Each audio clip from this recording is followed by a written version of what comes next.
Shri Maheshwari time से सभी पाठकों श्रोताओं को श्रद्धा करता है उदयपुर का नमस्कार। बात हम सबकी practice makes the man perfect. अभ्यास का क्या महत्व है जिंदगी में, आज हम उस बारे में बात करने वाले हैं कि प्राचीन समय में विद्यार्थियों को गुरुकुल में रहकर ही पढ़ाया जाता था।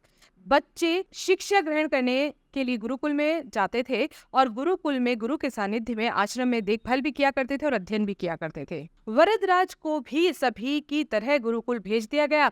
वहां आश्रम में अपने साथियों के साथ घुल मिल कर रहने लगे, लेकिन वह पढ़ने में बहुत ही कमजोर थे और गुरु जी की कोई भी बात उनको समझ में आती ही नहीं थी। इस कारण सभी के बीच उपहास का कारण भी बन जाया करते थे। उसके सारे साथी अलग अलग कक्षा में चले गए, लेकिन वो आगे ही नहीं बढ़ पाए और गुरु जी ने आखिरी में हार मानकर उनसे बोला, बेटा वरदराज, मैंने सारे प्रयास करके देख लिए, अब यही उचित होगा कि तुम यहाँ समय बर्बाद मत करो और अपने घर चले जाओ और घर वालों की काम में मदद करो।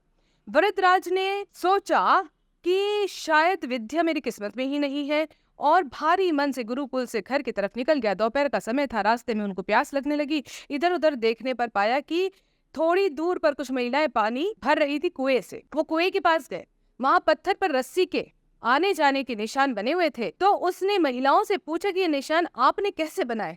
तो महिला ने जवाब दिया कि बेटे, ये निशान हमने नहीं बनाए, यह तो पानी खींचते समय इस कोमल रस्सी के बार बार आने जाने से ठोस पत्थर पर भी ये निशान बन गए। वरदराज सोच में पड़ गए कि उसने विचार किया कि जब एक कोमल से रस्सी के बार बार आने जाने से ठोस पत्थर पर भी गहरे निशान बन सकते हैं, तो निरंतर अभ्यास में शिक्षा ग्रहण क्यों नहीं कर सकते। अब वरदराज ढेर सारे उत्साह के साथ वापस गुरुकुल आया और उसने अथक कड़ी मेहनत करी। गुरुजी ने भी खुश होकर उसको भरपूर सहयोग किया और कुछ सालों बाद ही वह मंद बुद्धि बालक वरदराज आगे चलकर संस्कृत व्याकरण के महान विद्वान बने, जिनके लघु सिद्धांत कुमुदी, मध्य सिद्धांत कुमुदी, सार सिद्धांत कुमुदी, इतने सारे उन्होंने रचनाएं करी। दोस्तों, अभ्यास की शक्ति का तो कहना ही क्या है, वह उससे हर सपने हम पूरे कर सकते हैं। अभ्यास बहुत जरूरी है,